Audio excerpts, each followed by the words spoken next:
December 9th, 2025. The day began like any other, with the city stirring to life beneath a pale winter sky. Few could have predicted the storm that was about to break. It was a normal Tuesday, commuters hustling, coffee shops buzzing, the world moving at its usual pace, until 10 a.m. Suddenly, the Supreme Court delivered a stunning verdict. The president's sweeping authority over tariffs was halted. Newsrooms across the country erupted in disbelief. On Wall Street, the trading floor froze, as if time itself had stopped. The New York Stock Exchange plunged into chaos, traders shouting over each other, phones ringing off the hook. The Dow Jones plummeted, dropping hundreds of points in mere minutes. Screens flashed red as investors scrambled to make sense of the news. Panic swept the trading floor. Billions of dollars vanished in the blink of an eye, leaving traders with anxious faces and trembling hands. The ticker tape bled red, a visual echo of the fear gripping the financial world. This wasn't just a market dip. It was a seismic shift in American power, a moment that would be analyzed for years to come. In Washington, aides sprinted through Capitol Hill, clutching the court's opinion, their faces etched with urgency and confusion. Congress, long content to let presidents handle trade, suddenly found the power and the burden thrust back into their hands. Lawmakers huddled in urgent discussions, realizing the weight of their new responsibility. The White House was silent, its staff stunned by the blow to executive authority. The president's team gathered in hushed corridors, searching for answers. Across America, the news trickled in. On televisions, phones, and radios, people everywhere paused, trying to grasp what this meant for their daily lives. A construction worker in Ohio wondered what this meant for his steel plant, fearing for his job and his family's future. A mother in California, pushing her cart through the grocery store, hoped this would finally bring relief from soaring food prices. A Texas business owner stared at empty aisles and mounting bills, feeling a knot of anxiety tighten in her stomach. The Supreme Court's decision wasn't just legal jargon, it was a ruling that would ripple through every American's life, from the biggest cities to the smallest towns. Prices, jobs, and the rules of the economic game had all changed in an instant. Uncertainty replaced routine, and every household felt the tremor. The certainty that had guided business for decades was gone. Boardrooms filled with questions, and leaders faced a future they could no longer predict. The shockwaves were just beginning, spreading from Wall Street to Main Street, from government halls to kitchen tables. America was left asking, what happens now?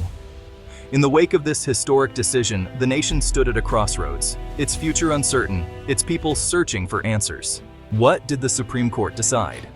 The president can no longer set tariffs alone. For decades, presidents used congressional laws to impose tariffs, citing national security or unfair trade. But the court ruled, only Congress can levy taxes and tariffs. Delegation has limits. The president can still negotiate, but Congress must now debate and pass any new tariffs. This rebalances power. No more instant tariff tweets. No more executive trade wars. The justices weren't judging tariffs' merits, but restoring constitutional checks and balances. From now on, tariffs require public debate, compromise, and a vote. Trade policy moves from the Oval Office to the messy halls of Congress. The days of swift, unilateral action are over. Wall Street's reaction? Chaos. The Dow plunged over 1,000 points in an hour. Screens glowed red. Automated trading fueled the panic. The VIX, Wall Street's fear index, spiked. Investors weren't mourning tariffs. They feared the rules had changed overnight.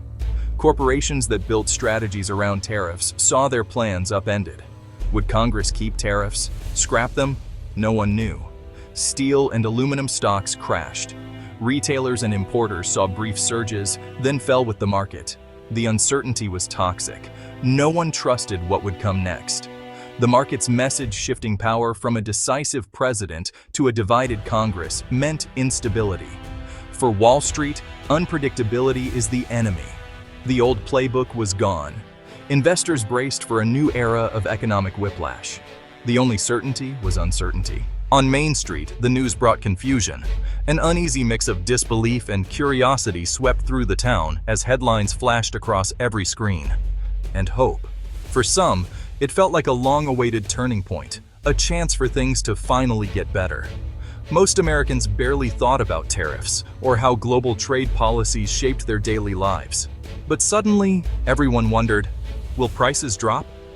Would groceries, gas, and gadgets finally become more affordable? Will jobs vanish? Or would new opportunities appear in unexpected places? In a Michigan diner, the heart of the auto industry, auto workers debated.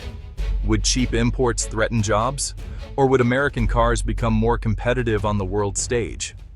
Some worried about layoffs, while others saw a chance for growth and innovation.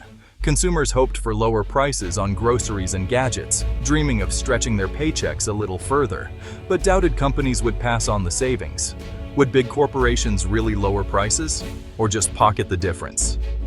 Small business owners were split, some relieved at the prospect of cheaper supplies, others anxious about new competition and uncertain futures. A furniture importer in North Carolina saw a lifeline, finally a break from years of struggle. But a textile mill owner nearby, whose family had run the business for generations, feared ruin, worried that cheaper imports would force layoffs and shutter doors. The impact was deeply personal, dividing communities and families. Dinner tables became battlegrounds of opinion, and friendships were tested. For every worker fearing layoffs, a shopper hoped for bargains, clinging to the possibility of relief at the checkout counter. The court's decision fractured the country along lines of industry and circumstance.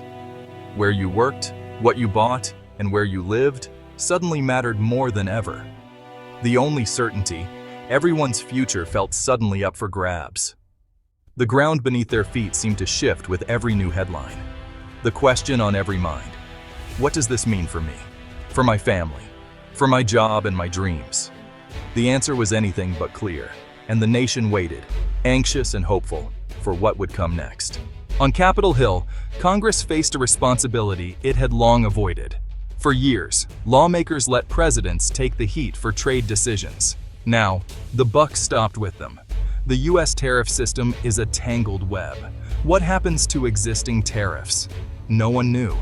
Emergency sessions began. Republicans and Democrats split along new lines, protect industries or lower consumer costs. Trade policy in Congress is slow, messy, and public, far from the president's swift executive orders. Lobbyists lined up. Every industry wanted a say. America's trade partners now had to negotiate with 535 members, not just one president. The president's leverage was gone.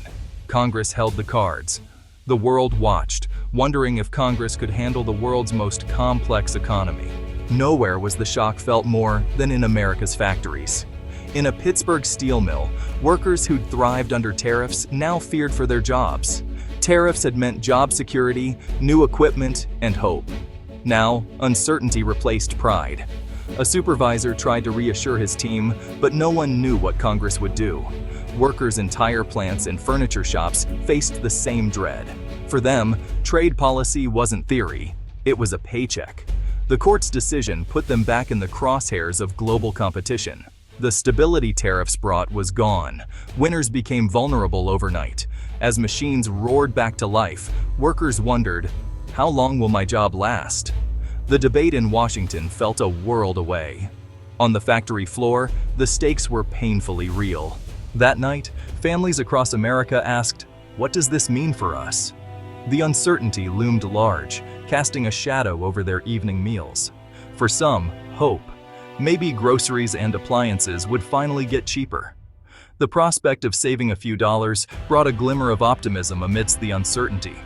A couple at their kitchen table wondered if they could afford a new washing machine. The decision weighed heavily as they balanced their needs against their dwindling budget. Tom, who worked in logistics, heard his company might save on shipping, but no one knew what Congress would do. The uncertainty left him checking his phone for updates, hoping for clarity. For others, fear in towns built on steel or aluminum, overtime was cut, vacations postponed. The once bustling factories now echoed with the silence of uncertainty. The promise of stable, well-paid work felt fragile. Workers stared at their pay stubs, wondering how long they could hold on. Tariffs had been a shield. Now families felt exposed.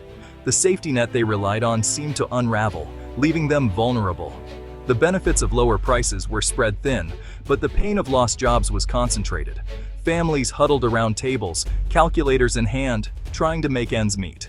Americans weren't debating policy. They were recalculating their lives. Every decision felt like a gamble, with stakes higher than ever. The trade-off was real, a few dollars saved or a paycheck lost. Each coin counted, each bill scrutinized, as families weighed their options.